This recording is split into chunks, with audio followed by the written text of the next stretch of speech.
Twitter, Haerin and Hyein are going back.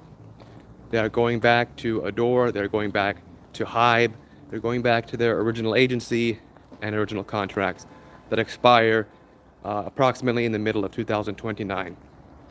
Now, we don't know what this means for the remaining three members, but perhaps it could spark them to change their minds. Perhaps it could create what I really don't want to see, which would be a Dongbang Shinki, DBSK, and JYJ situation, which we all know how that went. Now, while I was, of course, always rooting for the girls, I didn't really foresee them winning in the way that they may have wanted to, mainly because of the way that the lawsuit was filed by Ador against them instead of the other way around, and how they did their own activities without basically trying to get out of Ador first. I always thought perhaps it was going to be something that ended in arbitration or some kind of settlement.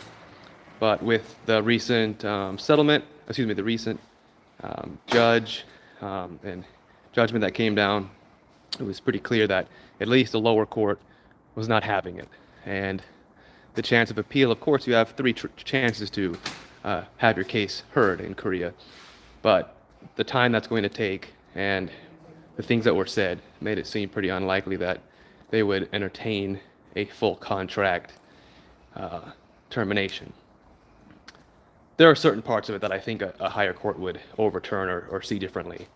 But the entire contract, I'm not sure. But that's just speculation. It doesn't mean that I don't think that they should have been able to leave. Morally, it just means legally. It works a little bit differently. So anyway, yes, these two members have returned to Ador. We have no idea what that means for them.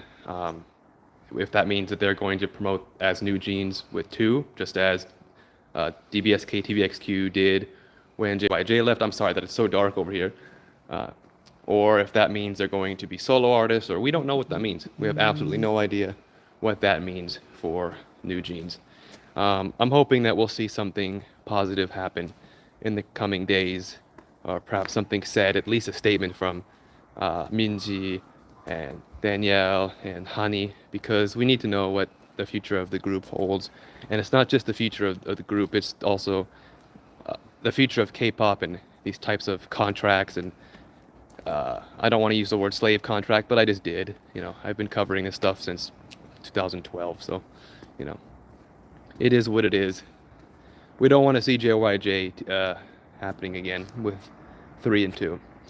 So just support the girls, wish them the best.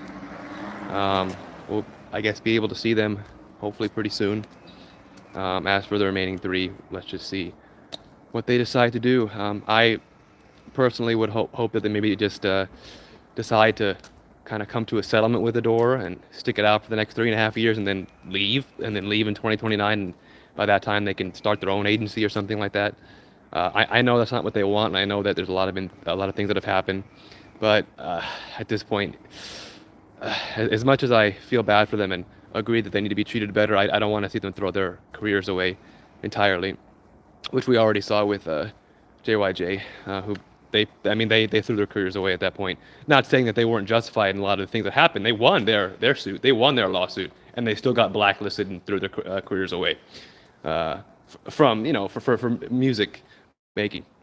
That was gone.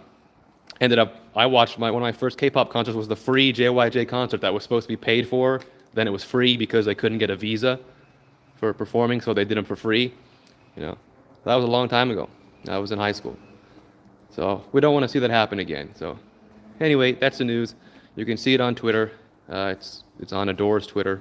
All Doors One Room is the Twitter page. Let me know what you guys think about it, and I'll see you next time. All right. Bye-bye.